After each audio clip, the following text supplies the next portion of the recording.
Hi friends, అందరు బాగున్నారా? మహాదేవుడును మన రక్షకుడైన యేసుక్రీస్తు నామం పేరిట మీ అందరికీ వందనం తెలుపుకుంటున్నాను. ఈ వీడియో నేను చేయడానికి కారణం ఏంటంటే, మన శైలు సోదరు ఉంది కదా, మరి శైలు సోదరికి అనేకమైన సందేహాలు వస్తుంటాయి కదా. ఆమెకి ఆ సందేహాలని నివృత్తి చేసుకునే క్రమంలో మరి కరుణాకర్ గారి దగ్గరికి వచ్చింది. మరి ఆమె ఇంతకుముందు ఆన్లైన్లో చాలా ప్రశ్నలు అడుగుతూ వీడియోలు పెట్టింది. మరి ఆ వీడియోలకు మన క్రైస్తవ సోదరులు చాలామంది సమాధానం చెప్పే ప్రయత్నం చేశారు. కానీ వాటితో సాటిస్ఫాక్షన్ కాలేదు ఆమె, అంటే అది సంతృప్తిని ఇవ్వలేదు ఆ సమాధానాలు ఆమెకు. మరి కరుణాకర్ గారి దగ్గరికి వచ్చి మరి ఆ సమాధానాన్ని నివృత్తి చేసుకుందామని చెప్పి వచ్చింది. మరి కరుణాకర్ గారు కొన్ని సమాధానం చెప్పాడు. మరి ఆ సమాధానం పట్ల ఆమె తృప్తి చెందిందో చెందలేదో నాకైతే తెలియదు, కానీ ఏ విషయం చెప్పలేదు ఆ సిస్టర్ గారు. సరే, చెందినా చెందకపోయినా మరి ఆ సమాధానం చెప్పే క్రమంలో కరుణాకర్ గారు ఒక చక్కని మాట చెప్పాడు. ఆ మాట విని నాకు చాలా ఆనందం. అలాంటి నియంత్రిత ధోరణులు ఉండవు. ప్రశ్నించడాన్ని ప్రోత్సహిస్తుంది హిందుత్వం. ఏదైనా సరే అడిగి తెలుసుకోమంటుంది. శిష్యులు గురువుల మధ్య సంభాషణలో కూడా శిష్యులు ప్రశ్నిస్తూ ఉంటారు, గురువులు బోధిస్తూ ఉంటారు. ప్రశ్నించడం అన్ని హిందుత్వం స్వేచ్ఛనిస్తుంది. మీరు చెప్పినట్లుగానే కరుణాకర్ గారు మరి హిందుత్వంలో నియంత్రిత ధోరణి ఉండదు, ప్రశ్నించడానికి స్వేచ్ఛనిస్తుంది హిందుత్వం. మరి గురువు శిష్యుల మధ్య సంభాషణ కూడా శిష్యులు ప్రశ్నిస్తూ ఉంటే గురువులు సమాధానం చెప్తూ వచ్చారు అని చెప్పారు. నిజంగా నాకు చాలా ఆనందం కలిగింది ఆ మాట విని. అంటే మనం ప్రశ్నిస్తే మరి తెలిసిన వారు సమాధానం చెప్తారని చెప్పి మరి కరుణాకర్ ఉద్దేశం. అలాగే కరుణాకర్ గారికి నేను ఈ ప్రశ్నలు అడుగుతున్నాను, అందువల్ల ఈ వీడియో చేయడం జరుగుతుంది. దానికంటే ముందుగా చిన్న సలహా మరి శైలు సోదరి గారికి ఇవ్వాలని ఇష్టపడుతున్నాను. ఏంటంటే అది వందనాలు సిస్టర్ గారు, సోదరి గారు, వందనాలండి. మీకు చెప్తున్నాను ఏంటంటే, నేను ఒక చిన్న సలహా ఏంటంటే, మీరు ఎవరి దగ్గరకు వెళ్ళి ఎవరెవరినో ప్రశ్నలు అడగడం కంటే ముందు మీరు చేయాల్సిన పని ఏంటంటే, బైబిలు మరియు ఖురాను మరియు హిందూ గ్రంథాలు అన్నీ కూడా కొనుక్కొని చదవండి. మొత్తం చదివితే మీకు పిక్చర్ వస్తుంది. ఆ పిక్చర్ని బట్టి సృష్టికర్త ఎవరు, ఏది దైవ గ్రంథమో తెలుసుకోవడానికి ఈజీగా ఉంటుంది. ఏమండి, ఇప్పుడు నేను చెప్పాను క్రైస్తవుడిని, నా వేలు నేను చెప్తా. కరుణాకర్ చెప్పారు, అతని వేలు అతను చెప్తాడు, అంటే హిందువు కాబట్టి. మరి ముస్లిం ఉన్నారు, వాళ్ళ వేలు వాళ్ళు చెప్తారు. కానీ ఇది కరెక్ట్ కాదు కదా. అంటే ఎవరికి నచ్చిన ధోరణి, ఎవరు గ్రంథం చెప్తుంది ఏదో వాళ్ళు చెప్తారు. ఏది సత్యమో నీకు తెలియదు.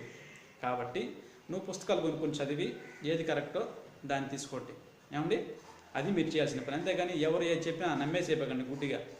ఏమండి, అది కొంచెం గమనించుకోండి. ఇకపోతే కరుణాకర్ గారు ఆ మాట అన్నారు కదా, హిందుత్వంలో నియంత్రిత ధోరణి ఉండదు, మరి ప్రశ్నించడానికి స్వేచ్ఛనిస్తుంది హిందుత్వం అని చెప్పారు కదా. అందుకే ఈ ప్రశ్న అడుగుతున్నాను. అయితే ప్రశ్న చెప్పే ముందు చిన్న ఒక స్టోరీ మీకు చెప్పాలి. మరి ఈ స్టోరీ ఏంటంటే, సంపూర్ణ వాల్మీకి రామాయణంలో ఉంది. మరి సంపూర్ణ వాల్మీకి రామాయణం ఉత్తరాఖండ పేజ్ నెంబరు 562 మరియు 563, 564 పేజ్ నెంబరు. ఏమండి, సంపూర్ణ వాల్మీకి రామాయణం పేజ్ నెంబర్ 562, 63, 64లో ఉంటుంది ఈ యొక్క వృత్తాంతం. ఏంటంటే ఇది చూడండి. ఇదేంటంటే విషయం ఇక్కడ, మరి శ్రీరాములు వారు మరి యుద్ధం అయిపోయినాక, అంటే రావణాసురుడిని చంపిన తర్వాత మరి సీతమ్మ వారితో మరి అన్నదమ్ములతోటి అందరికి వచ్చేసి రాజ్యానికి వచ్చి పరిపాలన చేసుకుంటూ ఉన్నాడు. సుఖశాంతులతో అందరూ క్షేమంగా ఉన్నారు. ఇలా క్షేమంగా ఉండే క్రమంలో ఒక పల్లెటూరు బ్రాహ్మణుడికి ఏకైక పుత్రుడు కలిగాడు. అంటే ఒకటే కుమారుడు ఉన్నాడు. ఆ కుమారుడు ఉన్న పలంగా అకస్మాత్తుగా అతను మరణిస్తాడు. మరణించిన తర్వాత అతను వేడ్చుకుంటూ మరి శ్రీరాముల వారి దగ్గరికి వస్తాడు. నాకున్న ఏకైక కుమారుడు చనిపోయాడయ్యా, నేను నా భార్య కూడా ఎవరికి అబద్ధాలు చెప్పేవారం కాదు, ఎవరికి అపకారం చేసేవారం కాదు. మేము నిష్ఠతో ఉన్నా కానీ మా కుమారుడు చనిపోయాడు. మరి ఉన్న పలంగా రాజ్యంలో ప్రజలు చనిపోతే అది రాజు యొక్క తప్పది, రాజు ఏదైనా తప్పు చేసి ఉంటాడు, మరి అందుకే రాజ్యంలో ఉన్న ప్రజలు చనిపోతున్నారని చెప్పి రాముల వారి మీద నింద వేస్తాడు. ఎవరు? ఆ పల్లెటూరు బ్రాహ్మణుడు. మరి రాముల వారు ఏం చేస్తాడు? ఉన్న పలంగా మరి అతని మంత్రులను మరి ఇంకా కొంతమందిని పిలిపించి మరి బ్రాహ్మణులు అందరిని పిలిపించి, ఎందుకు ఇలా జరుగుతుంది మన రాజ్యంలో, ఇతను చావు గల కారణం ఏంటని చెప్పి అడుగుతాడు. అక్కడ నారదుడు కూడా ఉంటాడు. ఆ సమావేశంలో నారదుడు కూడా ఉంటారు.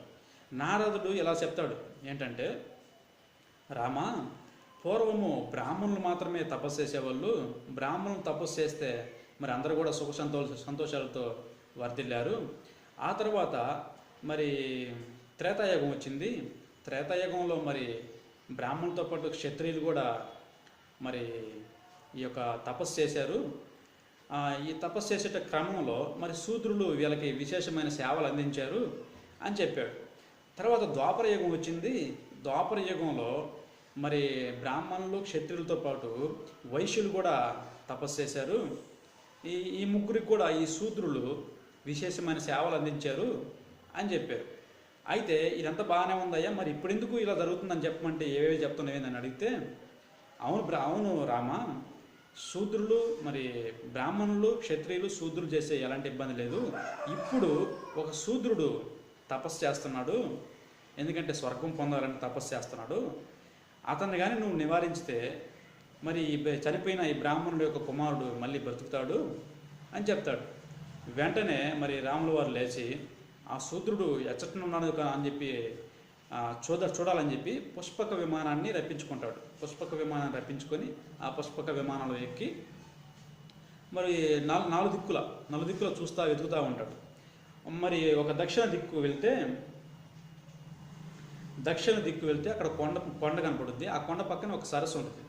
ఆ సరస్సులో మరి తలకిందులుగా తపస్సు చేస్తుంటాడు ఈ శూద్రుడు. ఏమండి, ఈ శూద్రుడు తలకిందులు తపస్సు చేస్తుంటే ఆ తపస్సు చేస్తున్న శూద్రుడి దగ్గర రాములు వారు వెళ్ళి ఒక ప్రశ్న ఇస్తాడు. ఏం ప్రశ్నలు అంటే, తపస్సు చేస్తున్న శూద్రుడు తపస్సు చేస్తున్న వ్యక్తిని అడుగుతాడు, ఏమని, ఇంతకు నువ్వు బ్రాహ్మణుడువా, క్షత్రియుడువా, లేకపోతే వైశ్యుడువా, లేకపోతే శూద్రుడువా, నాకు చెప్పమని చెప్తాడు. మరి ఏ కారణం చేత నువ్వు ఈ తపస్సు చేయదలుచుకుంటున్నావో నాకు ఆ కారణం కూడా నాకు కొంచెం వివరించి చెప్పు అని అడుగుతారు రాముల వారు. ఎవరిని? ఆ శూద్రుడైన శంభూకుని. అతని పేరు శంభూకుడు అతని పేరు. ఏమండి, అడిగితే శంభూకుడు మరి దాని యొక్క వృత్తాంతం చెప్తాడు. అవును రామ, నేను శూద్ర జాతికి చెందిన వాడిని, శూద్రుణ్ణు, నా పేరు శంభూకుడు. స్వర్గం పొందాలనే ఆశతోటి, స్వర్గం చేరాలనే ఆశతోటి నేను తపస్సు చేస్తాను అని చెప్పే క్రమంలో ఆ మాటలు ఇంకా పూర్తి కాకుండా నేను రాముల వారు తన దగ్గర ఉన్న కత్తిని తీసుకొని ఆ యొక్క శంభూకుని యొక్క శిరస్సును ఖండించేస్తాడు. ఆ శంభూకుని యొక్క శిరస్సును ఖండించేస్తాడు. ఖండించిన వెంబటనే మరి ఇంద్రాది దేవతలు పైనుంచి పుష్పవర్షం కురిపిస్తారు. ఎందుకంటే మరి శూద్రుడు మంచి పని చేసేవారు రామ, శూద్రుడు స్వర్గ ప్రవేశం పొందేవాడు కాదు, స్వర్గం చేరడు శూద్రుడు, స్వర్గం చేరకూడదు అని చెప్పి అతని మీద పుష్పవర్షం కురిపించి నీకేమైనా కోరిక ఉంటే అడుగు తీరుస్తామంటే, అప్పుడు రాముల వారు నా రాజ్యంలో బ్రాహ్మణ కుమారుడు చనిపోయినాడు, అతను బతికించండి అని చెప్తాడు. అప్పుడు అతన్ని బ్రతికిస్తారు. ఇదే జరిగింది. దీంట్లో నా ప్రశ్న ఏంటంటే, మరి బ్రాహ్మణులు తపస్సు చేశారు, బాగానే ఉంది, ఎవరికి ఎలాంటి ఇబ్బంది లేదు. మరి క్షత్రులు తపస్సు చేశారు, ఎలాంటి ఇబ్బంది లేదు. మరి వైశ్యులు తపస్సు చేశారు, ఎవరికి ఎలాంటి ఇబ్బంది లేదు.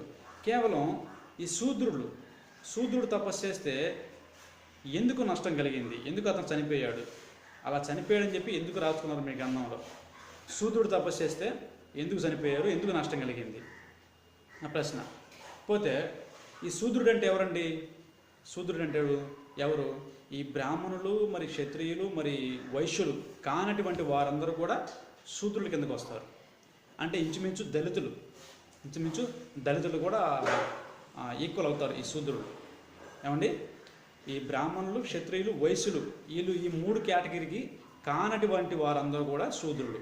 ఒక మాలలు కానివ్వండి, మాదిగలు కానివ్వండి, గౌడాస్ కానివ్వండి, మరి కమ్మాసు, రెడ్డీసు, మరి యానాది, ఎలికర, ఇంకా తక్కువ కులాలకు చెందిన వారందరూ కూడా శూద్రుల కిందకు వస్తారు. కేవలం ఈ బ్రాహ్మణులు, క్షత్రియులు అంటే రాజులు, మరి వైశ్యులు అంటే కోమటులు, వీరు కానటి వారందరూ కూడా శూద్రుల కిందకి వస్తారు.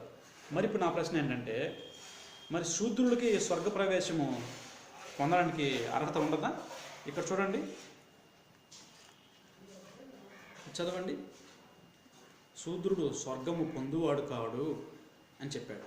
ఇక్కడ రాముడు శంభూకుని వధించుట ఈ మతం చదివితే అతన్ని శిరస్సుతో ఖడ్గంతో ఖండించాడో, అతని శిరస్సును ఖడ్గంతో ఖండించాడో లేదో మీకు అర్థమవుతుంది. చూడండి. ఏమండి, మీకు టైం ఉంటే, ఇంట్రెస్ట్ ఉంటే పాస్ చేసుకొని అదంతా చదవండి.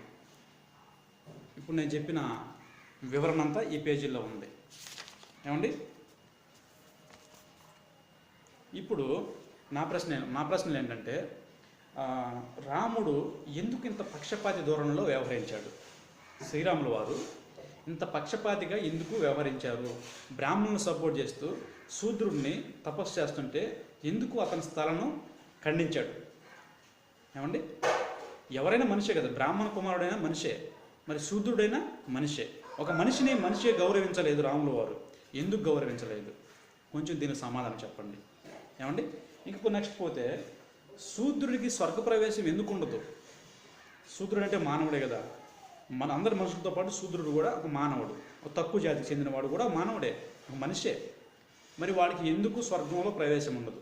పోనీ స్వర్గంలో ప్రవేశం ఉండకపోతే ఈ విషయాన్నైనా మీరు ఎవరైనా చెప్పారా వాళ్ళకి, శూద్రుడికి?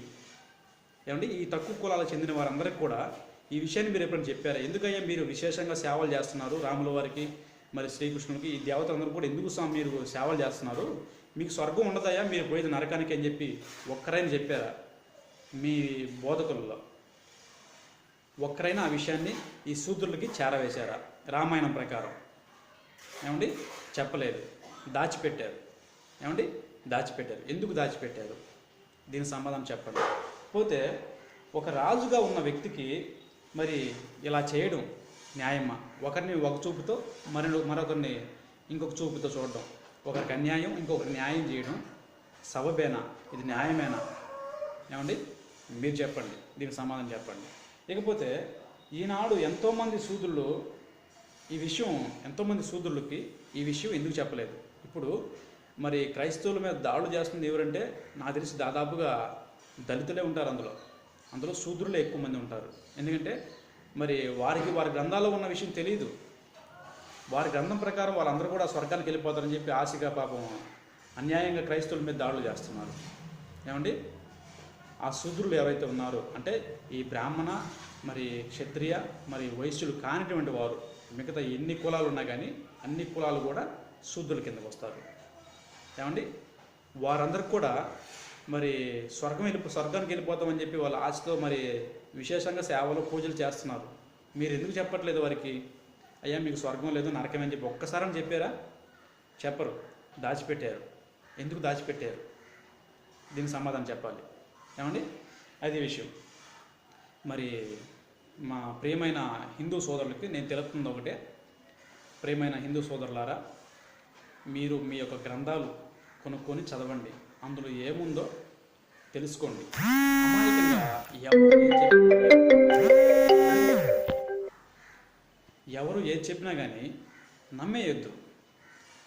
అరే, మనకు ఎంతో కొంత చదువు ఉంది, మనం చదవగలుగుతున్నాము, మన గ్రంథాల్లో ఏముందో తెలుసుకునే కెపాసిటీ మనలో ఉంది, మరి ఎందుకు ఇంకా ఎవరు చెప్పిన దాని మీద మనం ఆధారపడుతున్నాము? ప్రశ్నించండి, చదవండి. మీకు సందేహాలు ఉన్నాయి, ప్రశ్నించండి, అంతేగాని ఎవరు ఏది చెప్పినా నమ్మేయద్దు. మన ధర్మ మార్గం భాస్కర్ రాజు గారు కూడా మరి మూలకెళ్ళి చదవండి, ఇలా తెలుగు తర్జుమా చదివితే కాదు, మూలకెళ్ళి చదివితే బాగుంటుంది అని చెప్తున్నాడు సార్ గారు. మూలకెళ్ళి చదవమన్నప్పుడు ఇవి పబ్లికేషన్స్ ఇది పబ్లిష్ చేయడం ఆపేసేయాలి కదా. ఏమండి, పబ్లిష్ చేయడం ఆపేసేయాలి. ఇది మాకు ప్రామాణికం కాదని. పోనీ ఈ తెలుగు తర్జుమాలన్నీ కూడా మాకు ప్రామాణికం కాదండి, మాకు సంస్కృతంలో ఉన్న గ్రంథాలే ప్రామాణికమని ఒక్క మాట చెప్పండి. ఎమ్మటినే ఇమ్మీడియట్గా నేను పెట్టిన వీడియోలన్నీ కూడా రిమూవ్ చేసేస్తాను, యూట్యూబ్లో నుంచి రిమూవ్ చేసి మరి ఇంక ప్రశ్నలు అడగను. మీరు ఒక మాట చెప్పాలి, ఈ తెలుగు తర్జుమాలు ఏవి కూడా మాకు ప్రామాణికం కాదు, మాకు సంస్కృతమే ప్రామాణికం అని చెప్పాలి, ధైర్యంగా ప్రకటించాలి. అలా ప్రకటిస్తే నేను యూట్యూబ్లో ఉన్న నా ఛానల్లో ఉన్న మీ గ్రంథాల మీద అడిగిన ప్రశ్నలన్నీ కూడా తీసేస్తా. అలా చేసే ధైర్యం మీకుందా? ఆ వీడియోలు తీసేసే దమ్ము నాకుంది. అలా చేసే ధైర్యం మీకుందా? ఉంటే చెప్పండి. ఏమండి, మరి కరుణాకర్ గారిని ఈ రోజు నుంచి నేను గురువుగా ఎంచుకుంటున్నాను. ఎందుకంటే ఆయన చెప్పారు కదా, గురు శిష్యుల మధ్య సంభాషణలు కూడా శిష్యులు ప్రశ్నించడం జరుగుతుంది, గురువులు దానికి వివరించడం జరుగుతుందని చెప్పారు కదా. ఇప్పుడు నేను శిష్యుడిని, అంటే నాకు తెలియదు కదా విషయం, అండి నేను శిష్యుని అనుకుంటున్నాను. కరుణాకర్ గారిని గురువుగా ఎంచుకుంటున్నాను ఈ రోజు నుంచి. మరి ఆయన గారు స్పందించి నాకు ప్రశ్నలకి సమాధానం చెప్తే సంతోషిస్తానండి. ఇంత పక్షపాతి ధోరణిగా ఉన్న రాజు అసలు రాజేనా? రాజు పదవికి అర్హుడేనా? ఏమండి, మనిషి ఎవరైనా మనిషేనండి. మనిషి ప్రాణం ఏదైనా మనిషి ప్రాణం శూద్రుడికో ప్రాణం ఉండదు. కాబట్టి మరి శూద్రుడు తపస్సు చేస్తుంటే మరి ఎందుకు శిరస్సును ఖండించాడు రాముల వారు? శిరస్సును ఎందుకు ఖండించాల్సి వచ్చింది? అసలు శూద్రుడికి స్వర్గ ప్రవేశం ఎందుకు ఉండదు? ఈనాడు మనం చూసుకున్నట్లయితే ప్రతి ఒక్క దేవాలయంలో పనిచేస్తుంది ఒక శూద్రుడే, తక్కువ జాతికి చెందినవాడు.